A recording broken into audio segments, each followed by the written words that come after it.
"That's not Mommy. You, Mommy." He said, "That's funny, lady." And I thought, well, I hope that's a review. Welcome back to Hollywood Bulletin, your trusted source for the real stories behind Tinseltown's glittering facade. Today, we uncover one of classic television's most heartbreaking untold tales, a behind-the-scenes rift so deep it erased a beloved actor from pop culture's memory almost overnight. What really happened between Elizabeth Montgomery and Dick York on the set of Bewitched? This is not just a story about a recasting or an illness. It's about pain, betrayal, and the silence that sometimes screams louder than words. Stay with us until the end, because this emotional unraveling will leave you seeing Bewitched in an entirely new light. When Bewitched debuted in 1964, it was an instant cultural phenomenon. Audiences were captivated by the story of Samantha, a kind-hearted witch trying to live a normal life, and her mortal husband Darren, who desperately wanted just that, a quiet, ordinary existence. What gave the show its heart, however, was the undeniable chemistry between Elizabeth Montgomery and Dick York. On screen, they were electric, playing off each other with such natural warmth and comedic timing that viewers believed in the magic of their love. Off-screen, though, things were far more complicated. Dick York was a gifted actor and a deeply spiritual man, known for his intelligence and gentle nature. But beneath his charming exterior, York was dealing with a crippling injury that had haunted him for years. In 1959, while filming They Came to Cordura, he suffered a horrific accident when a railroad handcar carrying crew members malfunctioned, and York took the full impact. It tore the muscles along the right side of his back, causing unbearable, chronic pain for the rest of his life. By the time he started Bewitched, York was in near constant agony. He continued working, refusing to give up, despite collapsing between scenes, needing oxygen on set, and leaning against props to stay upright during filming. At first, the cast and crew tried to accommodate him. His role was reduced in some episodes, and production shifted to allow for his limited mobility. Elizabeth Montgomery reportedly expressed sympathy, at least in the early seasons. But as the show wore on, that sympathy started to fade. York's illness had become a burden to producers, and whispers circulated that even Montgomery was growing impatient with his limitations. Adding to the tension was William Asher, Montgomery's husband and the show's executive producer.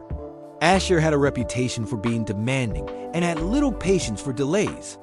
He wanted the show to remain light and seamless, and York's declining health was a constant disruption. According to multiple reports, Asher was the driving force behind the decision to quietly remove York from the show. The breaking point came in season 5. During what was supposed to be a routine scene, York suffered a seizure-like episode and collapsed. He was rushed to the hospital, and everyone assumed production would pause until he recovered. Instead, Bewitched simply moved on without him. Just days later, a new actor, Dick Sargent, walked onto the set, stepped into the role of Darren Stevens, and continued as if nothing had happened. No farewell episode, no written explanation, and perhaps most painful of all, no contact from Elizabeth Montgomery. For a man who had shared 5 seasons of deeply emotional and often physically painful work alongside her, York was left stunned and heartbroken. Not a single phone call, letter, or visit came from Montgomery after his departure. She never once publicly addressed his condition or his exit. Over the years, Dick York tried to make peace with what had happened. He never spoke ill of Montgomery, even when interviewers gave him the chance. He often praised her talent, her beauty, and her role in making Bewitched the success that it was. In his later years, York focused entirely on humanitarian work.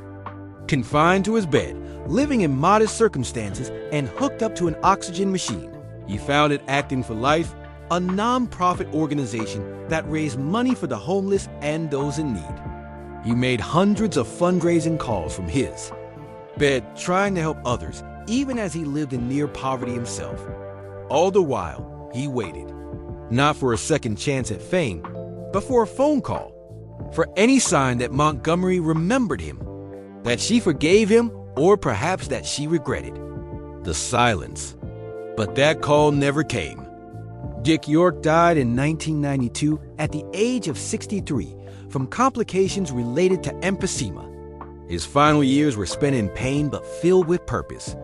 Elizabeth Montgomery passed away just 3 years later in 1995 at the age of 62 after a short battle with colon cancer. She never once acknowledged York in public or in private, leaving fans to wonder why she chose such silence. Was she protecting herself from emotional pain? Was there pressure from Asher or the studio to avoid reopening old wounds? Or had the friendship truly been lost, buried under years of resentment and professional tension? The truth may never be fully known. But what remains is the story of two television icons who shared something magical on screen and something tragic behind the curtain. To this day, fans of Bewitched debate the silence between them. Was it justified? Was it cruel? Or was it simply human? A reflection of how even the brightest stars can carry shadows too painful to face. So next time you watch an episode of Bewitched, take a moment to think of Dick York, the man who made us laugh while hiding unimaginable pain, who left without a goodbye, and who held no grudges. His story is not just about a role recast, but about love lost, friendship abandoned, and the aching silence that followed. If this emotional journey touched your heart, make sure to subscribe to Hollywood Bulletin and press the bell icon so you never miss the truth behind the legends. We bring you real stories, real drama, and the unforgettable moments that shaped Hollywood history.